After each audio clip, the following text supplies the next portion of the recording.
Bill C-60, and I want to focus on how I think Bill C-60 is another piece of legislation, another action on behalf of a government that has forgotten its commitment to equal citizenship. Now, Mr. Speaker, I'm sure all members are aware that Section 36(1) of our Constitution commits Parliament and provincial legislatures to promoting equal opportunities and to furthering the economic development to reduce disparities in opportunities. And Section 36(2) goes on to commit to the principle of making equalization payments to ensure that provincial governments have sufficient revenues to provide reasonably comparable levels of public service at reasonable comparable levels of taxation. Now, all governments of the day supported those guarantees of equal citizenship when they were adopted back in 1982, and there was even agreement on strengthening the language as part of the Charlottetown Accord.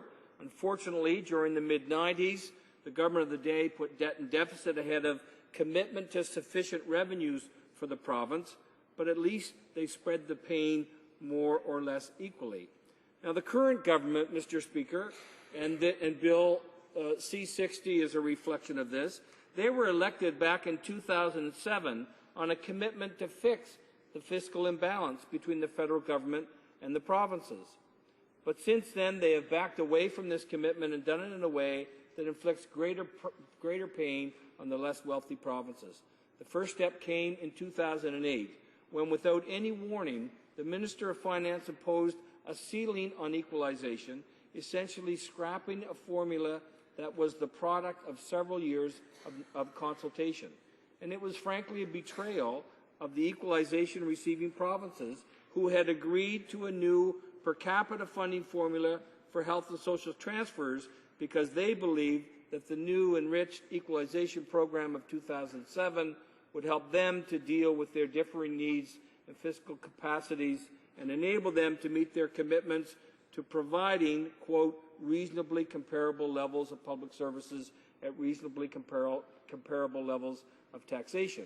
The next attack on equal citizenship took place 3 years later when the Minister of Finance, again without consultation, as we've seen with Bill C-60, delivered a take-it-or-leave-it health deal. This move snuffed out any hope the provinces had for negotiating a new health accord, one that would better address the challenges of providing comparable services across the country. Instead of the open-ended 6% annual increases promised during the 2011 election campaign, the deal imposed by this government provides that some provinces will be getting less than a 1% increase in the next fiscal year, 14-15, and in 2017, if this government is still around, the 6% that is not actually 6% will drop to 3%. And this will be further devastating for citizens of less wealthy provinces, especially those provinces with older populations. Now, you throw into that the decision on the retirement age and the plan to dismantle the Health Council and its mandate for national health standards, and it's clear where this government is going. They not only ignore Section 36 of the Constitution, they will undo the 30 years of social progress that has preceded it, progress, Mr. Speaker, that was the legacy of leaders like Tommy Douglas, John Diefenbaker, and Lester Pearson.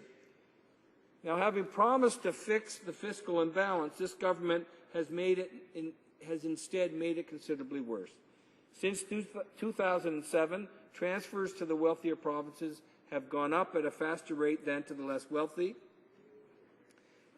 This is despite the fact that commitments made under Section 36, reasonably comparable services at reasonably comparable rates of taxation, have clearly not been met. Now, on the services side, one only needs to look at the shocking disparity in prescription drug coverage in this country. It was described not long ago by Globe and Mail columnist Andre Picard, who wrote that when it comes to prescription drug coverage, there is a basic unfairness that exists in the wide provincial variations that offends the principles of Medicare and Canadian values. That wide variation, he writes about, can include an individual who is receiving treatment paying up to $20,000 a year for certain drugs in some provinces, while the drug is free in others.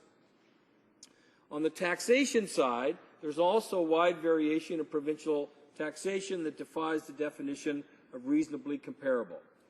At the two extremes are Alberta and Quebec. In one province, provincial taxes claim about 9% of personal income. In Quebec, it's over 22%. Some of that wide variation, of course, is the result of policy choices, but much of it has to do with the wide disparities in fiscal capacity. Now, the Constitution identifies two, as I've said earlier, two complementary approaches to dealing with such fiscal disparities. One is economic development, but this government's approach to economic development is to say if you have oil or gas, stand aside and let the private sector develop it. In the Atlantic provinces, for example, they've cut $30 million out of the Atlantic Canada Opportunities Agencies in this budget. Otherwise, you're out of luck. The second approach is equalization. The government put a ceiling on equalization. Together with the new health deal, this has left many provinces in a bind, looking at no-growth federal transfers and rising costs of meeting their commitments, especially in health care. Now, equalization has been described, Mr. Speaker, as the glue that holds the Canadian Federation together.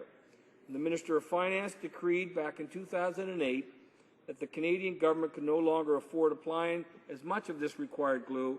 His claim was that the cost was unsustainable. But in the fiscal year just passed, equalization was less than 1% of the country's GDP, about 0.86%, which is well below the historical average and lower even than in the mid-90s when the books were much worse shape than they are today. Back then, when our debt-to-GDP ratio was twice what it is now, the national government was investing nearly 1.1% of GDP in equalization. So, I would argue that we can afford to increase equalization, and we must increase it if Parliament is to meet its constitutional commitments. In saying that, I'm aware that equalization clearly benefits citizens in receiving provinces like mine by providing a better quality of service at lower rates of taxation than would otherwise be the case. But equalization, Mr. Speaker, also benefits citizens in non-receiving provinces, and not just those citizens who are altruistically inclined, but those who hew to the bottom line. Let me cite a couple of examples of Alberta economists. My first authority is Melville McMillan, Professor Emeritus of Economics at the University of Alberta. In a recent report for Ontario's Mowat Centre, he argues that equalization enhances economic efficiency by discouraging interprovincial migration undertaken to access better services or to face lower taxes. I have seen in my own province where parents of children with autism have joined parents from other less wealthy provinces in moving to Alberta to take advantage of a wider range of services there for their children. Now this, along with the disparities in drug coverage already mentioned, is an example of how we have failed to achieve the comparable level of services mandated in the Constitution. As McMillan pointed out, differences in financial capacity can distort labour and capital markets and reduce national output, Mr. Speaker, but well-designed equalization programs offer a means to correct or offset that. For a more down-to-earth assessment, here's what Calgary economist and author Todd Hirsch had to say in the Globe and Mail. He said, Albertans need to recognize the tremendous benefits we enjoy from Canada's open labour market. If someone summed up every year of education that every interprovincial migrant ever brought with them to Alberta and estimated a dollar value of those years of education, it would amount to tens of billions of dollars. Mr. Hirsch goes on to say, Alberta's gain in educated workers has been other provinces' loss, and a lot of that education was paid for with equalization transfers. Mr. Speaker, my point is pretty simple, that this government fails to recognize the fact that we are a federation, that we are a country where provinces are developing at different levels. And every Canadian as according to the Constitution, deserves to receive a similar level of services at a similar level of taxation. Bill C-60 does not achieve that. It's going in the wrong direction, and the sooner this government wakes up, the better this country will be. Hear, hear. Questions and comments. The Honourable Minister of State for Western Economic Diversification. Thank you, Mr. Speaker. Talking about the disabled persons and those that we want to give opportunities for. Our program last year we were maintaining and will maintain $40 million per year starting 2015 to 16, and that is an opportunity fund for persons with disabilities, and the program will be reformed to meet more demand-driven training solutions, and there will be additional funding of $7 million per year proposed for social services and humanities. And it proposes to provide a time-limited investment to support creation of Canadian Employers Disability Forum. So I would like to ask the member if he realizes that the area of autism does have disparities across the country, but that's due to the provincial government's that is their responsibility to decide what their priorities are, and Alberta has in fact decided the autism particularly they were targeting. As a federal government, we are targeting an overall national program, and that is to give opportunities to the disabled community. And I would like to hear the member dispute that we are not helping the disabled. The Honourable Member for Dartmouth Cole Harbour. Thank you, Mr. Speaker. My question or my intervention was this, that the way the government is distributing funds across this country, it's affecting the capacity of provinces that don't have resources at this particular time, don't have access to natural resources at this particular time. It's affecting their capacity to be able to adequately deliver those resources. That's the point that I was making, and that's the point that I continue to make. The second one is that the question is with Bill C-60 is whether or not that particular program that the member mentioned is the same as the youth jobs programs or the training programs that they've failed to begin negotiating even to this day with the provinces or the private sector in order to make them a reality rather than simply an advertisement or a talking point. Questions and comments. The Honourable Member for Ottawa South. Thank you, Mr. Speaker. I'd like to pick up on the member's insightful remarks around the government's unwillingness to actually speak with provinces. And it just appears to be an us and them game or approach. And the Honourable Member is an experienced parliamentarian. He served in the Nova Scotia legislature as a former leader of his party.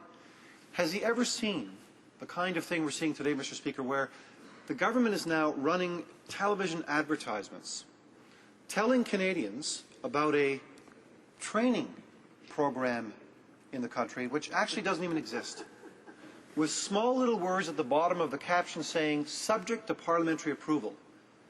We just came out of another hockey game tonight, an NHL playoff game, Mr. Speaker. The ads are costing $100,000 every time a 30-second ad is run.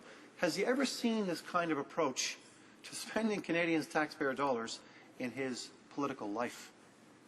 For Dartmouth Cole Harbour. Thank you, Mr. Speaker. I appreciate the question, although I don't know that I've ever been called insightful before. I don't know what I did. I don't know what I said to deserve that. But no, I think the ads the member referred to are a bit much, especially when they're advertising programs that simply exist on paper and that involve negotiations with the province or with the private sector, and that hasn't even commenced yet. I think it's the kind of consultation that this government has been doing all too often. Let me say I have been around a long time, and I was sitting in the provincial legislature in the mid-90s under the then Liberal government, who was doing some awful things to provinces like ours. as a result of decisions that have been made that the provinces weren't particularly aware of. So this kind of